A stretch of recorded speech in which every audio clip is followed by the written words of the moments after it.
Bonjour, bienvenue sur l'Oncologie Press Room que LGCOM a mis en place à l'occasion du congrès de l'ASCO depuis maintenant 5 ans pour permettre aux journalistes de suivre en direct les actualités du congrès et vous informer sur les dernières recherches et innovations présentées. Donc, je tenais à remercier tout particulièrement Unicancer et son président Jean-Yves Blais pour leur partenariat institutionnel fidèle de cette salle de presse et la qualité du décryptage que les experts nous font de ce grand congrès de cancérologie.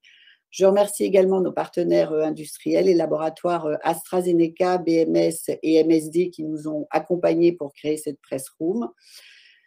Juste quelques petites précisions techniques avant de vous présenter nos intervenants. D'abord, vous trouvez en ligne tous les détails sur les différents points presse en live. On en a 4 en tout sur la plateforme qui ont lieu aujourd'hui, samedi et lundi, et un à Chicago sur place dimanche. Si vous avez des questions, vous avez un chat sur la droite de votre écran. Vous pouvez les poser pendant toute la durée des interventions. On y répondra soit pendant, soit à la fin. En tout cas, les experts voient vos questions et en cas de besoin, je repréciserai les questions. Si vous rencontrez des problèmes pendant votre connexion, par exemple l'écran à l'arrêt, le son à l'arrêt, je vous invite à rafraîchir votre page ou à contacter Mariam, dont vous avez les coordonnées dans les mails. Et vous pourrez retrouver toutes les conférences de presse en replay pendant 15 jours qui seront en ligne dans la rubrique replay ou médiathèque. Et vous avez également dans la rubrique médiathèque tous les communiqués de presse. Voilà pour les précisions. Maintenant, je vais passer la parole à nos 4 experts. Enfin, le 4e va nous rejoindre en cours de route. Nos 4 experts Unicancer qui, en ce premier jour de congrès, nous présentent les temps forts qu'ils ont identifiés sur le programme, puisque le congrès commence aujourd'hui. Alors, je commence par le professeur Jean-Yves Blais, qui est le président d'Unicancer et directeur du centre Léon Bérard à Lyon, que vous connaissez bien, puisqu'il nous accompagne sur cette press room depuis 3 ans. Bonjour Jean-Yves. Ensuite, le docteur Muriel Dahan, qui est directrice de la recherche et du développement d'Unicancer. Bonjour Muriel. Et enfin, le docteur Esma Saada, qui est oncologue médical au centre Antoine Lacassagne à Nice. Bonjour. Voilà. Et nous aurons peut-être la chance d'avoir également le professeur Karim Fizazi du centre Gustave Roussy, qui est président également du groupe d'études des tumeurs urogénitales. Voilà, donc Jean-Yves, je vous passe tout de suite la parole. Merci beaucoup. Merci beaucoup, Laurence. Merci tout d'abord pour l'invitation. C'est un plaisir d'être avec vous et de partager à ce stade du congrès ce que l'on sait et ce qui paraissent être des tendances lourdes du congrès de l'ASCO 2023. Alors tout d'abord, on est dans un monde changeant et on peut observer que les informations qui nous arrivent des essais cliniques ne sont plus cadencées par les congrès tels que l'ASCO et l'ESMO, ou plus exactement pas exclusivement cadencées par les dates de congrès ACR, ASCO, ESMO, etc., mais qu'elles arrivent plutôt au fil de l'eau et que d'ailleurs l'ESMO comme l'ASCO ont fait des plénières entre leurs congrès pour pouvoir communiquer rapidement sur ces études. Pour autant, l'ASCO 2023 apporte un certain nombre de nouvelles informations dans différents domaines. Elles complètent, mais font également évoluer ce qu'on avait pu voir l'année dernière, tant à l'ESMO qu'à l'ASCO. Et moi, j'ai retenu plusieurs tendances lourdes que je vous propose de partager. Et peut-être que la première tendance, pourrait être celle de l'utilisation des traitements néoadjuvants de plus en plus explorés, notamment l'immunothérapie, mais pas exclusivement, en tout cas des traitements en phase précoce, dont néoadjuvants, pour le traitement de nombreuses affections néoplasiques. Et on se rend compte que, en ce qui concerne l'immunothérapie, par exemple, le traitement, alors que la tumeur est en place, offre probablement un certain nombre d'avantages pour l'efficacité de ce traitement. On a pu l'observer récemment dans des tumeurs telles que le mélanome ou le cancer bronchique, et que laisser la masse tumorale en place avec les lymphocytes présents est peut-être une bonne opportunité pour notre système immunitaire de nous éduquer si on donne l'approche thérapeutique adaptée, qui sont en l'occurrence les immunothérapies par immune checkpoint type PD1 ou anti-CTLA4 ou les autres qui sont en train d'arriver. Donc, la place du traitement néoadjuvant est croissante et on voit un nombre croissant de maladies pour lesquelles ça apparaît comme intéressant et méritant d'être testé de manière supplémentaire. La deuxième tendance lourde, c'est celle de l'émergence de nouvelles classes thérapeutiques parmi les thérapeutiques ciblées. En plénière, nous avons une étude sur les gliomes de bas grade utilisant un inhibiteur d'une enzyme qui s'appelle l'IDH, qui est une enzyme qui peut être mutée activée dans un certain nombre de cancers. C'est une enzyme du cycle de Krebs, mais elle a des conséquences sur ce qu'elle est activée en termes de régulation d'expression des gènes. Et déjà, sur un certain nombre de tumeurs, par exemple les tumeurs des hépatiques des voies biliaires, on avait pu observer la fréquence des mutations d'IDH et l'efficacité de ces traitements-là. Dans le gliome, dans une présentation dont on n'a pas encore tous les détails, mais qui est assez attendue, un inhibiteur de IDH permet d'améliorer les critères de jugement qui ont été utilisés, c'est-à-dire la survie sans progression pour ces pathologies connues comme étant difficiles à traiter et pour lesquelles les standards thérapeutiques n'étaient pas complètement stabilisés. Donc, c'est une nouvelle arme que l'on a à notre disposition et cette illustration d'une tendance au développement de nouvelles thérapeutiques ciblées est une tendance que l'on voit tout au long de l'ASCO dans les différents axes et tracks, comme ils l'appellent, de pathologie et de spécialité. Une observation intéressante, d'autant qu'on récupère également maintenant les données matures d'études randomisées qui démontrent l'utilité de ces traitements, là encore en situation précoce, et en particulier l'étude ADORA, qui travaille sur les cancers du poumon et permet d'éviter, avec les traitements adjuvants, le risque de réévolution pour les tumeurs spécifiquement équipées de mutation HER1, est un bel exemple de cela, des études avec un suivi à long terme qui confirment les premières études, souvent rapportées d'ailleurs à l'ASCO ou à l'ESMO, et parfois publiées dans des grandes revues comme le New England. Eh bien, les traitements tiennent leur promesse sur le long terme. Alors, on est bien d'accord qu'on n'est pas sur des stratégies thérapeutiques qui sont curatives à 100%, mais l'amélioration sur la survie sans progression et sur la survie globale est tangible, mesurable, et elle n'est pas anecdotique sur des plateaux de survie qui sont assez impressionnants par rapport aux standards qui existaient précédemment. Ce serait donc probablement le deuxième axe que je retiendrai. Le troisième, et ça ne va pas vous surprendre, c'est celui des antibody drug conjugates. Là encore, on retrouve les deux premiers thèmes que je citais sur la précocité du traitement et le ciblage de nouvelles cibles.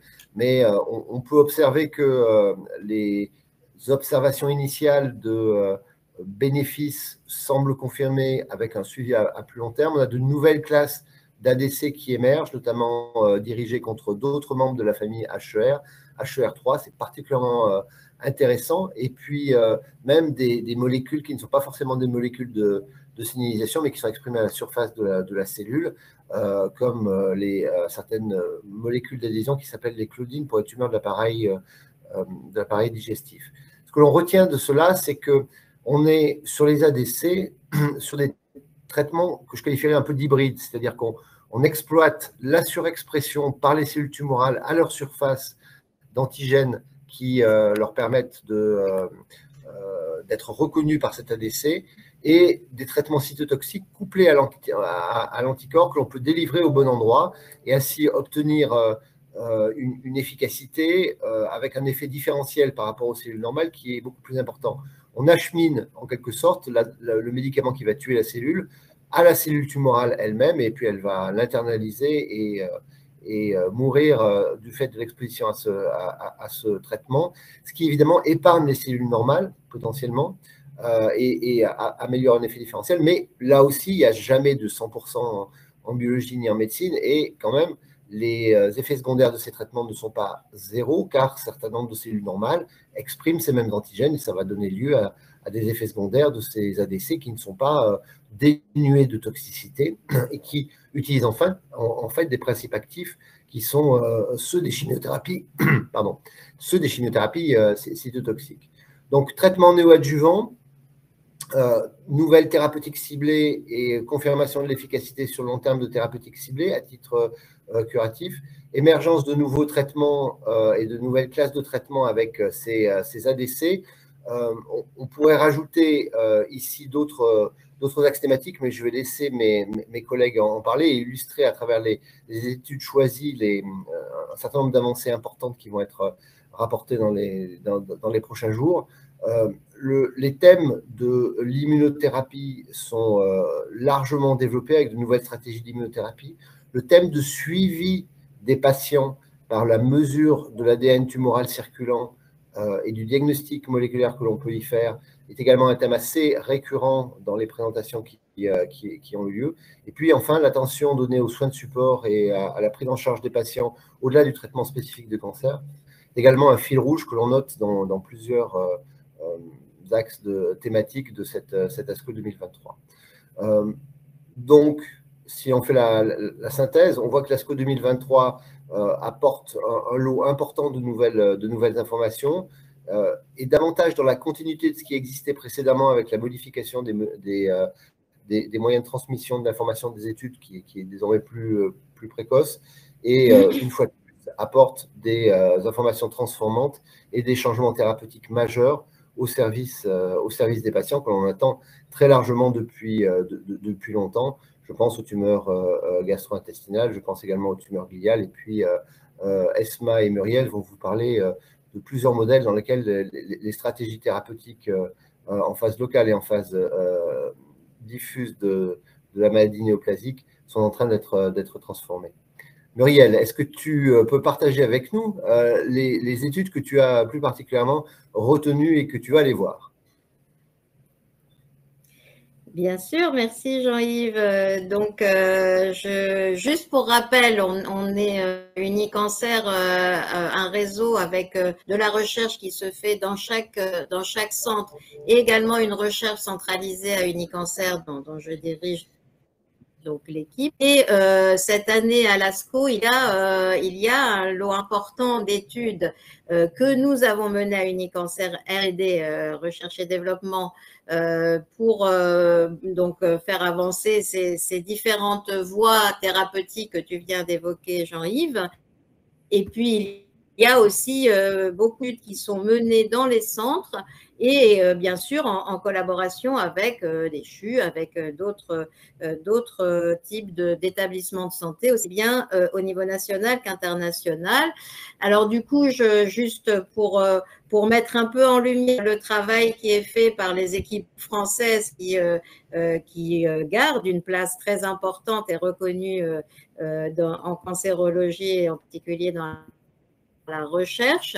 Nous avons l'honneur d'avoir cette année issu de la recherche Unicancer R&D déjà 5 communications orales et 3 posters. Et puis, j'ai repéré par ailleurs 8 communications également aux posters qui me paraissent qui sont menées avec la participation des équipes d'Unicancer, ou en tout cas des équipes françaises, et ça concerne la plupart des champs thérapeutiques. Alors, pas mal de choses dans le cancer du sein comme habituellement, et donc nous aurons la présentation de quelques études particuliers, l'étude Padawan dont vous avez sans doute déjà entendu parler avec le suivi des mutations SR1 de l'ADN tumoral circulant pour les patientes atteintes de cancer du sein métastatique avec récepteurs aux oestrogènes positifs et HER2 négatifs. Et donc, on a la place, comme tu l'as évoqué, de l'ADN circulant qui est très importante comme étant prédictive de l'efficacité et de la tolérance du palbociclib avec l'hormonothérapie, et donc une plus grande diminution de l'ADN circulant sous hormonothérapie fulvestrant qui est intéressante et qui sera donc présentée lors de cette session orale. On a également 2 posters dans le cancer du sein avec les études LES. On voit qu'il y a une place importante donnée à la qualité de vie pour éviter de soumettre les patients à des traitements trop agressifs trop longtemps. Donc, par exemple, l'étude LES qui vise à regarder si on peut écourter le traitement pour les femmes dont on identifie des facteurs de risque moins importants à l'aide d'une signature génomique. Et on a également l'étude d'UNIRAD, qui est un grand essai de phase 3 randomisé double aveugle, avec l'étude de l'efficacité des everolimus et l'hormonothérapie pour les patientes à haut risque de récidive. Et ces résultats intéressants sur la chronobiologie et donc le fait que l'hormonothérapie marcherait mieux lorsque les femmes la prennent le soir. Donc, cancer du sein qui a une grande place dans cet ASCO, me semble-t-il. On a également l'urogénital et nous attendons, je l'espère, le professeur Karim Fizazi qui viendra nous parler d'études majeures PIS-1 dans le cancer de la prostate. Donc, je ne vais pas, mais de toute façon, il fera la présentation orale le 4 juin à 8 heures en late breaking. Et puis, nous avons beaucoup, comme tu l'as évoqué, de sujets concernant la médecine personnalisée avec une étude majeure Saphir 02 Lang, également l'intervention de l'indicateur d'ADN circulant comme biomarqueur de réponse à l'immunothérapie qui est vraiment intéressante à voir et comme le laissent entendre les dernières avancées scientifiques, c'est un facteur plus le ctDNA est élevé, moins l'immunothérapie est efficace. Donc là, on aura une présentation orale également le 2 juin. On a un poster très intéressant puisqu'il fait intervenir la combinaison de l'immunothérapie avec des facteurs qui agissent sur l'épigénétique, le vorinostat. Là, on a une participation de l'ARC qui a soutenu ces études et qui montre des cibles, le rôle de cibles, MSI, TMB, expression de PDL1, HPV+, pour prédire de l'efficacité de ces traitements. Et puis en gastro-intestinal, on aura la chance d'avoir la présentation par Thierry Conroy de l'étude Prodige, et enfin un des volets de l'étude Prodige dans le cancer du rectum. Et donc, 4 juin, il fera une présentation orale à 9 heures et il viendra nous en parler le 5 juin justement. Donc, je ne vais pas non plus trop spoiler, mais c'est quelque chose qui va changer les pratiques et qui est une avancée tout à fait importante, en particulier en traitement néoadjuvant, comme tu l'as évoqué, Jean-Yves. Et puis en gynéco, une étude extrêmement intéressante qui s'appelle CHIPOR, et Jean-Marc Classe, le professeur Jean-Marc Classe, vient nous en parler également le 5 juin, avec le soutien de la Ligue et un PHRC, et qui vise à montrer l'intérêt d'une chimiothérapie hyperthermique intrapéritonéale dans le cancer de l'ovaire en récidive. Et c'est une étude académique qui est vraiment importante à regarder. Voilà, je signale aussi des études qui me paraissent aussi intéressantes à suivre, que sont Agadi, avec la participation de l'Institut Bergonié de Bordeaux, et puis qui sera également présentée avec la participation de l'INCa. C'est tout à fait intéressant, qui étudie donc l'atezolizumab, une immunothérapie avec la radiothérapie stéréotaxique. Donc c'est une étude qui est à suivre, c'est une phase 2 pour l'instant, mais qui pourrait avoir des effets très intéressants. Une étude qui s'appelle ESO-Immune et qui est assez intéressante d'un point de vue de l'accès précoce, puisque c'est un suivi de l'accès précoce qui fait suite à l'étude Checkmate, donc de l'utilisation nivolumab et ipilimumab, donc les deux immunothérapies PDL1, CTLA4, dans les mésothéliomes pleuraux. Donc, un accès précoce qui a été accordé et une confirmation avec cet essai durant la phase d'accès précoce des des constats qui ont été faits dans Checkmate, qui a donc conduit à l'AMM. Puis enfin, l'UCP-VAX, je trouve que c'est intéressant aussi de parler des vaccins.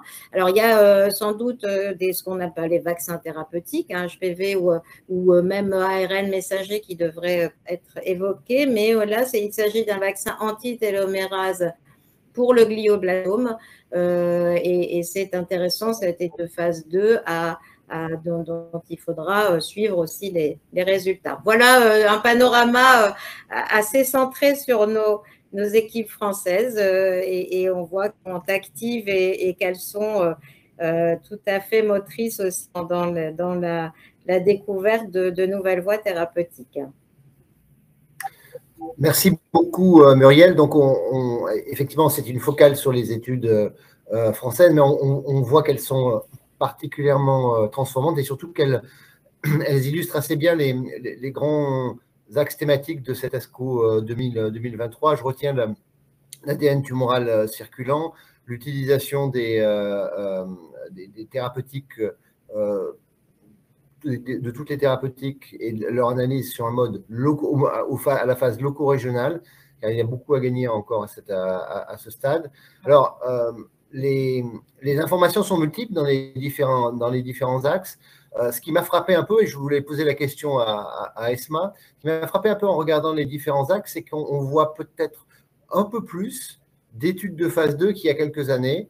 Je ne sais pas si ça traduit un retour en grâce des phases 2, car ils sont une opportunité de travailler sur des signaux d'activité qui seront ensuite confirmés par des phases 3, un peu sur la ligne de ce que fait la FDA depuis quelques temps, c'est-à-dire donner rapidement des approbations de médicaments et attendre ensuite la confirmation afin de voir si on est effectivement dans les signaux d'activité qui ont été donnés. Et puis aussi probablement le fait que grâce à l'oncologie moléculaire et au décryptage moléculaire des différentes tumeurs, on a de plus en plus de cancers moléculairement rares, si je peux dire, à l'intérieur de cancers supposés fréquents. C'est sans doute une explication. Et je vais laisser la parole à Esma, qui nous a choisi une série d'études qui lui ont plu et qui sont, je pense, transformantes également. Esma.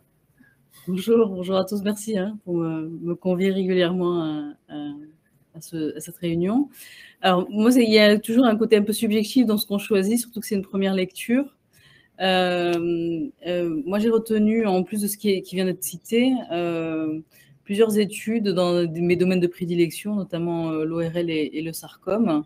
Le sarcome, on a une étude française, Bergonier, si je me souviens bien, qui étudie, qui essaie de mieux affiner la prescription de la chimiothérapie néoadjuvante, c'est-à-dire la chimiothérapie première pour les sarcomes des tissus mous à haut risque.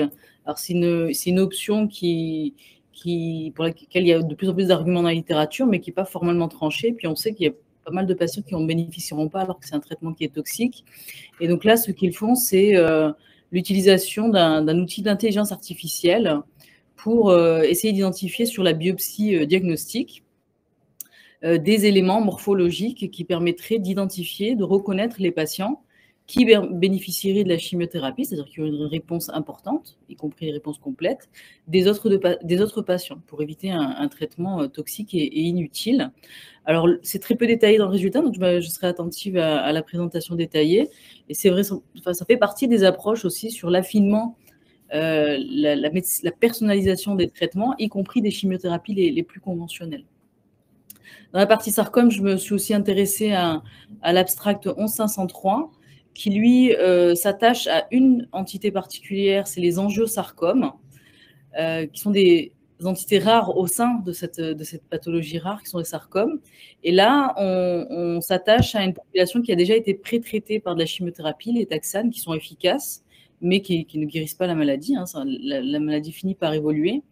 Et là, l'approche, c'est de combiner une immunothérapie, le nivolumab, avec du cabozantinib, qui est un inhibiteur de tyrosine qui cible l'angiogénèse, dont on sait que c'est une des modalités intéressantes pour les angiosarcomes. Et donc, du coup, on combine deux approches intéressantes, l'immunothérapie et les anti-angiogéniques.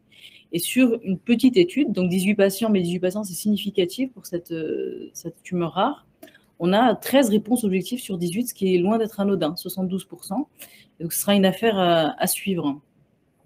Concernant la gynéco, on a cité plusieurs exemples et parmi l'une des applications des anticorps conjugués, on va avoir un late breaking abstract pour lequel on n'a pour l'instant que le titre, mais on a déjà des éléments préliminaires sur les phases les plus précoces du développement, d'un médicament qui s'appelle le mirvetuximab soravtansine, qui est donc un anticorps conjugué qui cible les récepteurs alpha des folates. Et même si le rôle, comme le disait Jean-Yves, purement de voie de signalisation et pas forcément quelque chose de majeur pour ces tumeurs-là, que sont les cancers de l'ovaire pré-traités, il semble que ce soit un ciblage intéressant et qui soit associé à un gain d'efficacité. Et là, on va nous présenter une étude randomisée versus chimiothérapie au choix de l'investigateur dans ces situations de cancer de l'ovaire pré-traité. Et là, ce sera à suivre, ce sera peut-être effectivement quelque chose qui fera changer à court ou à moyen terme les pratiques. J'ai relevé une étude aussi française qui sera présentée par Isabelle Récocard et qui, elle, mesure la modification du micro-environnement tumoral dans les cancers du col traités par immunothérapie première, donc encore une fois l'immunothérapie néoadjuvante. Ici, on a un doublet nivolumab-ipilimumab, suivi de radiochimiothérapie dans les cancers du col localement avancés, donc qui sont à risque de récidive. Et là, ce qui est mesuré, c'est comment l'infiltration immunitaire est modifiée ou pas lorsqu'on commence par de l'immunothérapie. Et ils constatent que sur leur série, donc petite cohorte, une petite phase 2, qu'il y a effectivement une augmentation des marqueurs qui laisserait prédire une sensibilité à l'immunothérapie, et notamment un ratio qu'on appelle CD8 FOXP3, tout comme d'autres marqueurs. Et là aussi, c'est intéressant pour penser en fait la stratégie thérapeutique, peut-être privilégier l'immunothérapie de manière séquentielle plutôt que concomitante de ces tumeurs que l'on traite avec de la radiothérapie. Une autre communication importante, alors je ne sais pas dans quelle mesure elle modifiera les pratiques, mais en tout cas, elle peut conforter certaines pratiques, c'est pour les cancers du sein localisés, donc récepteurs hormonopositifs, c'est-à-dire la présentation la plus fréquente, mais là, on s'attarde sur la population des femmes qui sont non ménopausées. Et donc, il y a toujours cette question de est-ce qu'en plus de l'hormonothérapie conventionnelle, rajouter de la suppression ovarienne, ça a un sens ou pas? Et donc, on a une méta-analyse faite à l'échelle individuelle de 25 essais randomisés. Pratiquement 15 000 patientes ont été analysées, des patientes qui ont des cancers du sein hormonosensibles, traitées donc par hormonothérapie adjuvante. On retenait aussi celles qui avaient de la chimiothérapie si cette chimiothérapie n'avait pas entraîné une ménopause. Et ce qui est démontré avec cette méta-analyse, c'est qu'il existe un gain et une diminution du risque de récidive à 15 ans chez les moins de 45 ans lorsqu'on rajoute une suppression, une ablation ovarienne dans cette population-là. Une autre thématique, c'est les cancers cutanés. Et là encore, je vais vous parler de tumeurs rares. Alors, il y a beaucoup de communication sur l'immunothérapie dans les mélanomes cutanés. Alors, pas vraiment de scoop à mon sens. On essaie de rajouter des petits médicaments, mais on ne sent pas venir la révolution. Mais une communication qui m'a beaucoup intéressée, c'est une communication de Chinois, de groupes chinois, sur une maladie rare qui sont les mélanomes muqueux, et dont on sait que, et sur la biologie, la génomique, et sur le comportement, on est dans une maladie qui est un peu différente du mélanome cutané, mais que l'on continue à traiter, à défaut de mieux, selon les éléments démontrés dans la pathologie plus fréquente, la localisation plus fréquente, qui sont les mélanomes cutanés. Et là, on a le droit à une série rétrospective chinoise. Il y a en tout 169 dossiers qui sont étudiés. Et on compare une ancienne option, on va dire, parce qu'on peut difficilement parler de standard, qui est de la chimiothérapie pure et dure, du Thymodal et du cisplatine pendant 6 cycles, à des patients qui, eux, ont eu de l'immunothérapie en adjuvant, le toripalimab, qui est un anticorps anti-PD1, qui ressemble beaucoup au nivolumab ou au pembrolizumab. Et ils arrivent avec un outil statistique adapté, que je ne vais pas détailler ici, à comparer deux sous-groupes très comparables, 65 patients dans chaque groupe. Et ils mettent en évidence qu'avec la chimiothérapie, donc du Thymodal et du cisplatine pendant 6 cycles, on a une survie sans récidive et une survie sans métastase et une survie globale qui est toujours plus longue dans le groupe chimiothérapie que dans le groupe immunothérapie. Par exemple, leur critère initial, c'était l'étude de la survie sans récidive. On est à 28 mois pour la chimiothérapie versus 12 mois pour l'immunothérapie. Et ça, tout ça pour dire qu'il faut faire attention quand on fait des extensions de prescription ou de standards, quand on glisse sur les tumeurs et qu'on n'est pas tout à fait dans les mêmes, surtout quand on sait que la génomique n'est pas tout à fait la même. Et donc là encore, la chimiothérapie n'est pas tout à fait morte.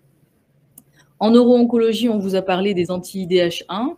Il y a une autre publication, bon, qui est une publication de confirmation, parce qu'on avait déjà eu des résultats préliminaires, qui sera l'abstract 2008, et qui là rapporte les données d'efficacité d'un anti-IF2 alpha, le belzutifan, et qui est une thérapie ciblée qui cible exactement la voie de signalisation la plus importante dans une tumeur qui appartient à ce qu'on appelle le spectre des maladies de von Hippel-Lindau, où on sait que l'hypoxie tumorale est vraiment fondamentale dans la genèse et dans l'agressivité de ces tumeurs.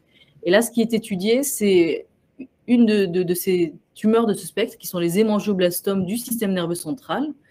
Et on montre que malgré la localisation au niveau du système nerveux central, la thérapie ciblée passe la barrière hémato-encéphalique et on obtient des taux de réponse objectifs qui sont de l'ordre de 76% et un taux de contrôle de la maladie, c'est-à-dire une absence de progression chez quasiment tous les patients, à 96%. Et très clairement, là, on est dans le changement des pratiques sur une sous-population d'une tumeur rare, mais on a un rationnel biologique qui est fort, une thérapie ciblée qui est conçue pour cibler la voie de signalisation la plus opportune dans ce modèle tumoral qui est une tumeur rare. Et on a des arguments en termes d'efficacité qui surpassent tout ce qui a pu être jamais obtenu avec la chimiothérapie. Pour ce qui est de l'ORL, alors comme toujours, et ça va devenir une tradition, on est inondé de phase 3 randomisées, de phase 2 randomisées sur les UCNT, donc ces carcinomes peu différenciés du rhinopharynx, qui sont en fait une maladie endémique dans le sud-est de l'Asie et en Chine. Alors nous, en France, on est concernés parce que ça concerne aussi pas mal de patients maghrébins ou d'origine maghrébine, mais ça reste une maladie rare en France. Et donc, on doit raisonner sur nos changements de pratique, sur ce qui est publié par nos collègues chinois, même si la biologie, pas la biologie parce que c'est lié à un virus, mais peut-être que la génomique et le terrain n'est pas tout à fait le même. Et la question qui est d'actualité, c'est est-ce que faire quelque chose de plus que la radiochimiothérapie pour les tumeurs localement avancées, donc la présentation la plus fréquente de la maladie, ça apporte quelque chose. Et là encore, on présente de nouvelles études qui rajoutent de la chimiothérapie avant ou après la radiochimiothérapie et qui laissent penser que pour les tumeurs qui sont le plus à risque de récidive, les stades 3 et les stades 4, on a un gain à rajouter de la chimiothérapie. Alors, ça peut être des chimiothérapies différentes, avec des mécanismes qui sont toujours un peu les mêmes, et les sels de platine, le 5-FU, les dérivés du 5-FU, la gemcitabine. Et on gagne quelque chose en termes de survie sans récidive, peut-être en termes de survie globale, quand on rajoute de la chimiothérapie à la radiochimiothérapie. Alors, je dois quand même dire un mot de l'étude française qui sera présentée par Jérôme Fayette, donc du Centre Léon Bérard. Ce sera l'abstract 6003, qui va présenter un essai de phase 2 qui s'appelle Frail-Immune. Et alors, le contexte, c'est les anti-PD1 ont trouvé leur place dans le traitement des carcinomes épidermoïdes ORL, qui sont le sous-type le plus fréquent. En première ligne métastatique, on l'utilise en monothérapie, c'est le pembrolizumab, ou en association à la chimiothérapie, celle de platine plus 5-FU. Alors, ce qui nous gêne, c'est d'avoir fait réémerger le 5-FU dont on essaie de se débarrasser. Et surtout, les meilleurs taux de réponse qui sont obtenus, c'est quand on utilise du cisplatine, ce qui n'est pas possible chez la moitié des patients. On a une bonne moitié des patients qui, dès la première ligne, ne sont plus éligibles au cisplatine haute dose. Et donc, le rationnel de cet essai, c'était on va faire du carboplatine hebdomadaire, du Taxol hebdomadaire, et on va rajouter du durvalumab, qui est un anti-PDL1, dès la première ligne métastatique chez les patients qui ont un CPS supérieur à 1. Et là, on obtient, dans cette étude qui inclut 64 patients, une médiane de survie globale qui est de 18 mois, alors que pour comparaison, même si on n'aime pas comparer les études entre elles, dans la Keynote 048, donc qui a validé le pembrolizumab en première ligne, on a des médianes de survie globale qui ne dépassent pas les 12 mois, y compris dans les groupes avec CPS élevé.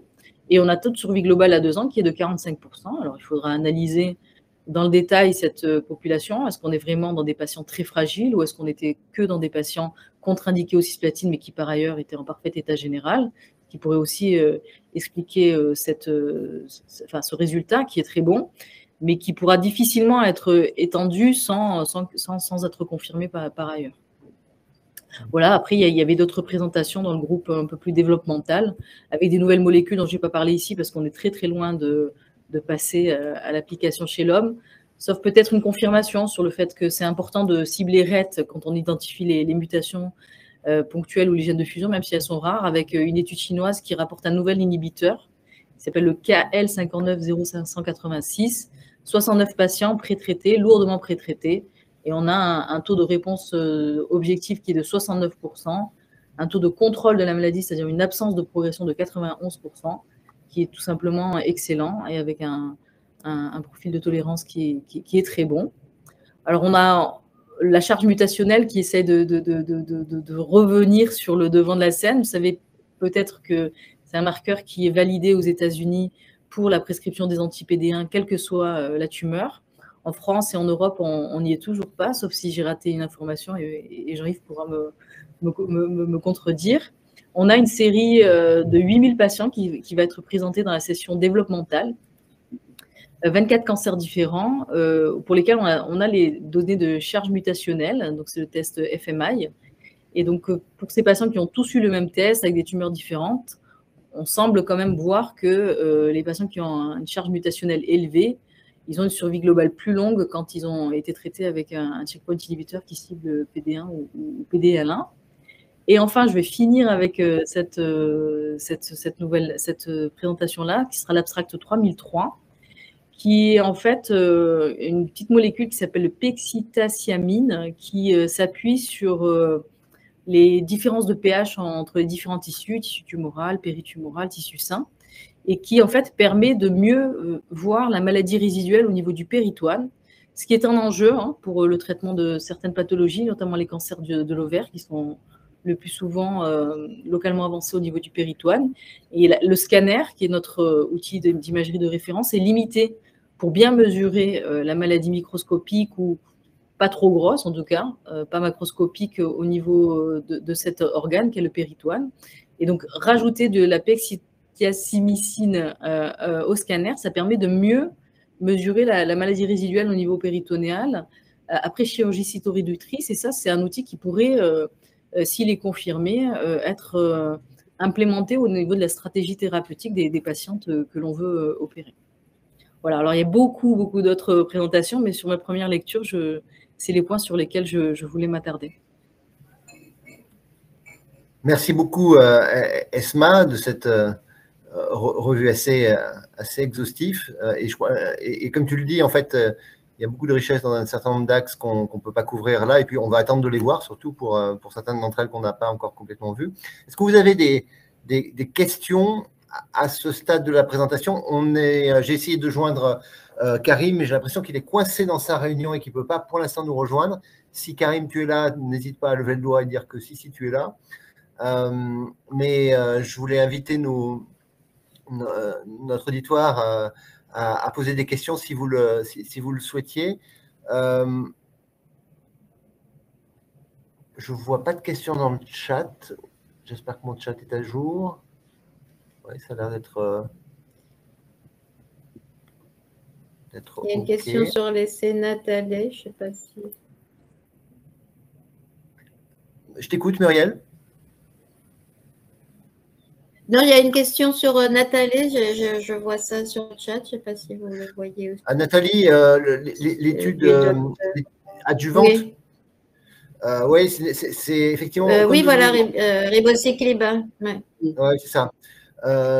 Aucun de nous n'en a parlé, mais effectivement, il y a une autre étude qui va venir utiliser en complément de l'hormonothérapie pour les tumeurs du sein exprimant les récepteurs hormonaux, un inhibiteur de CDK4. Vous vous souvenez que l'abemaciclib avait été démontré capable d'améliorer la survie sans progression chez cette population de patients, mais avec un bénéfice qui est évidemment modeste pour une population qui a plutôt bon pronostic. C'est un médicament qui n'est pas accessible au remboursement en France, il est accessible au remboursement dans les autres pays européens. Et le principe était que ce traitement n'est pas dénué d'effets secondaires et que le gain était pour l'instant uniquement sur la survie sans progression. L'étude Nathalie, qu'on va voir, semble indiquer que l'utilisation d'un autre inhibiteur de CDK4, le ribociclib, donne le même type de résultat. Donc, c'est évidemment assez transformant potentiellement, car il faudra sans doute se reposer la question de l'utilisation de ces médicaments en traitement adjuvant des cancers du sein français. Pour l'instant, ce n'est pas possible, encore une fois. Ce n'est pas accessible au remboursement. Donc, on attend avec impatience à la fois les mises à jour et le suivi sur le plus long terme des études précédentes, utilisant les inhibiteurs de CDK4 en complément des anti-aromatases pour les tumeurs du sein, en situation adjuvante, et puis voir les résultats de l'étude Nathalie. L'ensemble semble quand même converger dans la même direction, même si, évidemment, un peu plus de toxicité, l'impact semble très significatif. Il y a une autre question de Victor Delande. Alors, je ne vois pas les questions, hein, je suis désolé. Je vous les donne, Jean-Yves, de terre. Est-ce que vous pouvez en dire un peu plus sur le poster LES, LE2S? Alors, moi non. Muriel, Esma? Je n'ai pas vu ce poster, ça parle de quoi? Oui, c'est un poster d'Unicancer, donc on est assez fiers. Pour l'instant, c'est en attente, hein. Les résultats ne sont pas encore réellement disponibles, mais c'est une étude, pour l'instant, à un seul bras de phase 2, qui vise à étudier une désescalade d'hormonothérapie adjuvante pour des patientes à faible grade 1 ou grade 2, avec récepteurs hormonaux et HER2-, donc qui ont de très faibles risques de métastases. Et donc, on a une sélection avec une signature génomique Agendia MammaPrint. Et donc, c'est en cours, hein. On a même une demande de PHRC parce que nous avons une possibilité de prise en charge pour le grade 2, mais pas pour le grade 1. Et donc, on est en cours, mais c'est une étude tout à fait importante à suivre pour justement un objectif d'amélioration de la qualité de vie et d'éviter de soumettre les patientes à une hormonothérapie trop longue lorsque les facteurs de risque sont faibles. Merci Muriel. Je continue avec les questions sur des études précises et je passerai aux questions générales après. Il y a une communication ce matin qui a été faite sur l'hormonothérapie de Novartis et que visiblement c'est très prometteur. Est-ce que vous pouvez en dire un mot, l'un de vous trois? Est-ce que tu peux redire? Je suis désolé, le son a sauté à un moment, c'est un blanc. Une grosse communication qui aurait été faite ce matin en France sur l'hormonothérapie de Novartis. Est-ce que vous êtes au courant? C'est Nathalie, je pense. Ah, c'est toujours Nathalie? Oui, je pense. Oui, ça doit être ça, oui. Ok. Donc ça, on en a parlé. Et donc, ça, vous en avez parlé. Ok. Et sur les tumeurs cérébrales, en dehors de l'étude Indigo dont on a parlé tout à l'heure, est-ce que vous avez identifié d'autres présentations intéressantes, les uns et les autres?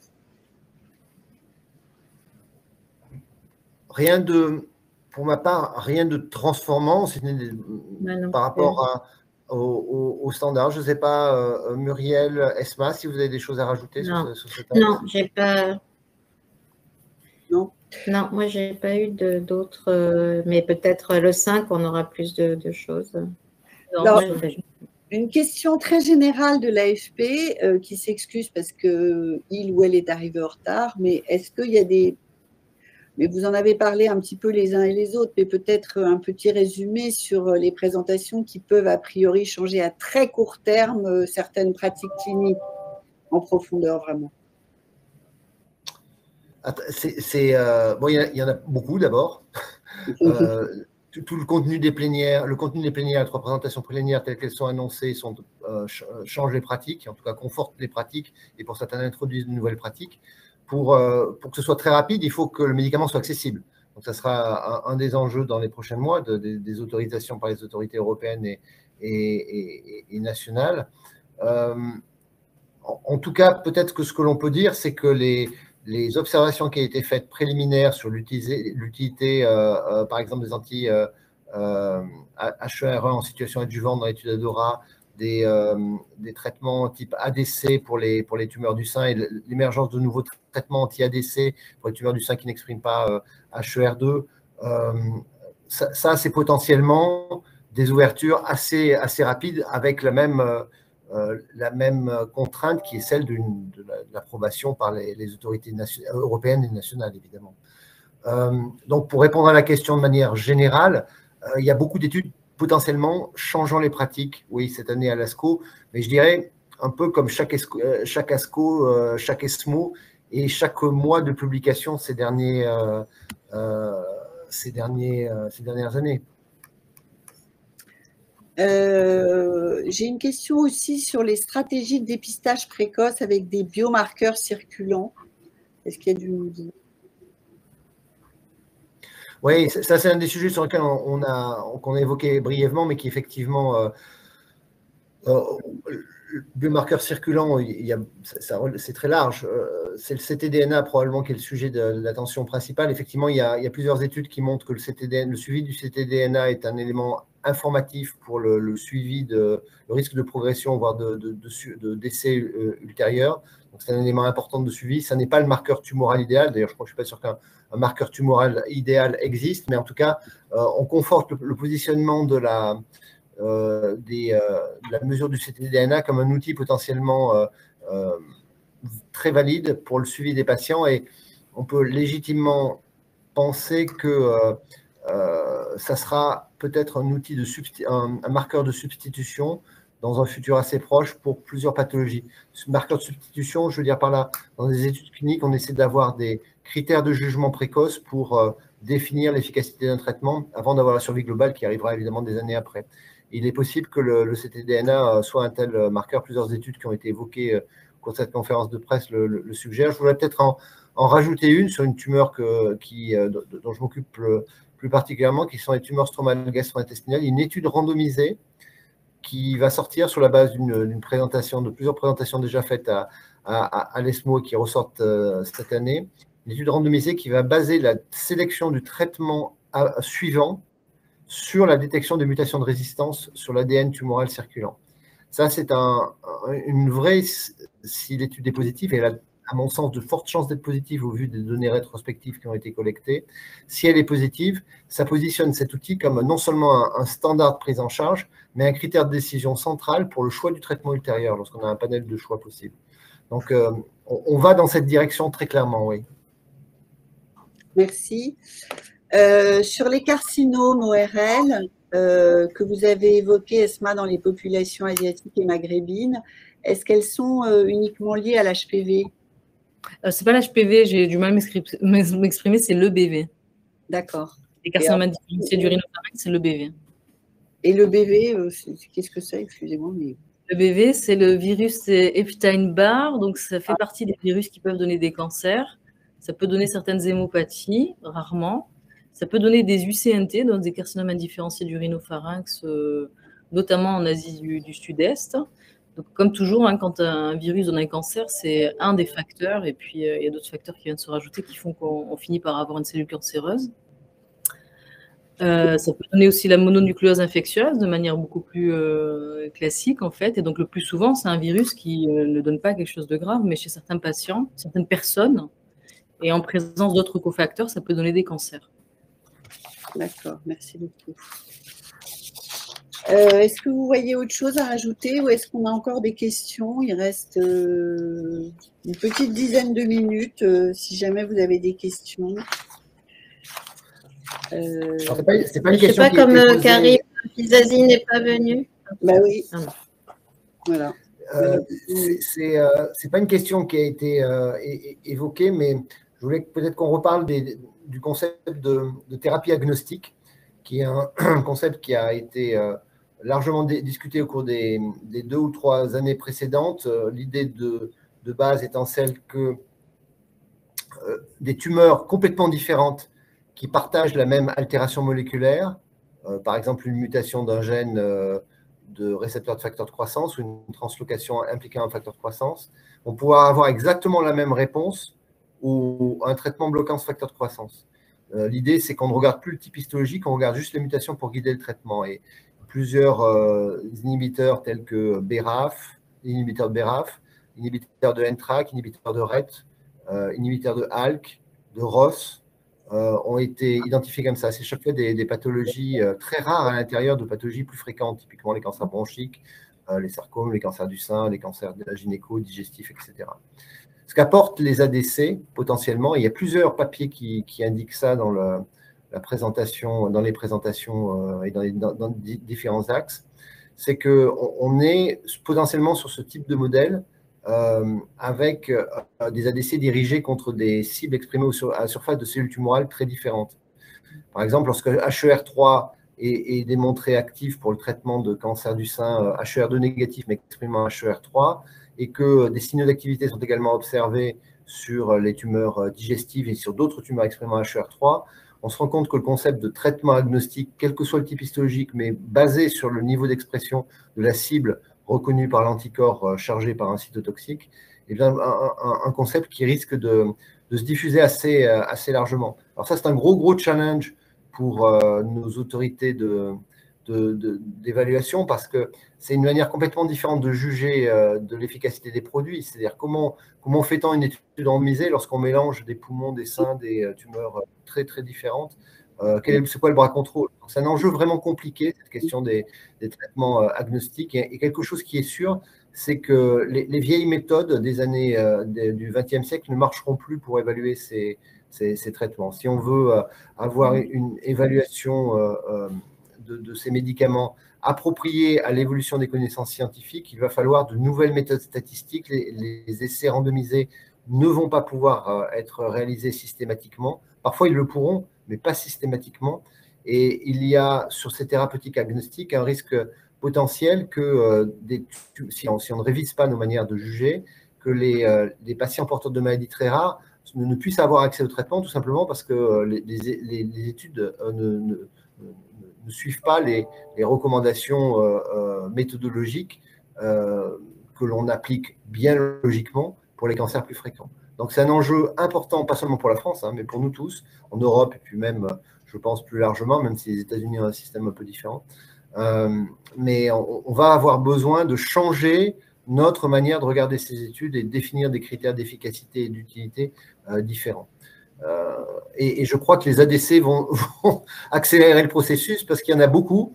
Ils ont beaucoup de cibles différentes et ils ont l'air de marcher à peu près chaque fois que la cellule tumorale exprime la cible. Voilà. Oui, donc ça, c'est quand même une grosse évolution. C'est une grosse évolution et c'est facile de l'énoncer comme je viens de le faire comme étant un problème. C'est beaucoup plus difficile de le résoudre, je dois dire. Oui. Bon, après, c'est un problème riche. Mais on s'y attelle. C'est important d'orienter les essais aujourd'hui avec cette idée, cet esprit de faire évoluer ce qui constitue l'évidence-based medicine et de faire en sorte qu'on arrive à avoir des niveaux de preuve suffisants pour être reconnus, mais quand même aller chercher des évolutions thérapeutiques majeures qui doivent pouvoir avoir une méthode qui permet de démontrer l'efficacité et la sécurité sans passer par forcément, quand ça n'est pas possible, ces essais randomisés double aveugle. Et donc, on est en France assez en pointe, me semble-t-il, pour essayer de mettre en place ces essais et ne pas sacrifier à des niveaux de preuve qui doivent être exigibles, mais tout en gardant la balance, le balance bénéfice et connaissance qui doit absolument faire évoluer nos pratiques en recherche demain. Très bien. Oui, je pense que c'est très important ce que vient de dire Muriel. Effectivement, les bras contrôle synthétiques sur les grandes bases de données telles que celles qu'on développe dans Unicancer, ou de nouvelles méthodologies telles que celle qui a été développée dans les essais axés, de nouveaux critères de jugement comme le suivi de l'ADN tumoral circulant, tout ça converge vers des changements de méthode complètement importants et qui vont pouvoir nous permettre d'évaluer de manière appropriée ces médicaments et d'avoir, parce que c'est ça l'objectif en fait, comment démontre-t-on l'utilité de médicaments pour le patient sur le long terme, comment évite-t-on d'attendre 20 ans pour montrer un gain en survie et démontre-t-on l'efficacité d'un traitement plutôt pour pouvoir traiter les patients dans les 20 années qui sont nécessaires pour démontrer le gain en survie. Ça, c'est vraiment le travail que nous avons à faire collectivement dans les années à venir. Effectivement, je pense que la France et Unicancer sont assez bien armés. Mais donc, il y a aussi le problème de l'évaluation qui est européenne, qui n'est pas que française. C'est vrai, mais l'évaluation européenne, Vas-y, Muriel. Non, c'est juste que l'évaluation, elle est européenne pour l'instant pour l'autorisation de mise sur le marché et visiblement, les autorités françaises comme européennes suivent de ces questions-là. Et puis après, il y a la deuxième évaluation qui s'appelle Health Technology Assessment, qui pour l'instant est nationale et qui aussi est en train de regarder, d'essayer de voir comment on peut faire évoluer ces bases, ces pratiques. Et il y a des travaux qui sont engagés sous l'égide, par exemple, de l'Agence de l'innovation en santé et sous l'égide des différentes autorités pour faire en sorte qu'on puisse petit à petit faire évoluer nos standards et notre panel d'études sur lesquelles on peut baser des niveaux de preuve et donc valider des évolutions thérapeutiques majeures qu'on attend à partir des différentes voies qui ont été évoquées aujourd'hui, en particulier par Jean-Yves et Esma. Je vous remercie beaucoup. On va être interrompu là parce que il va être 8 heures pour vous, donc c'est l'heure d'aller au congrès. Merci. Ouais, ça a déjà commencé en fait. Non, mais bon.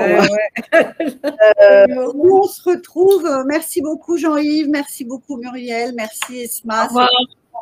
Vous êtes à Chicago et c'est vraiment très gentil de nous avoir rejoints, d'avoir répondu à nos questions et de nous avoir fait ce premier bilan. Et puis, on se retrouve, nous, sur la press room demain, samedi à 14 h pour une conférence de presse MSD sur le cancer du poumon précoce.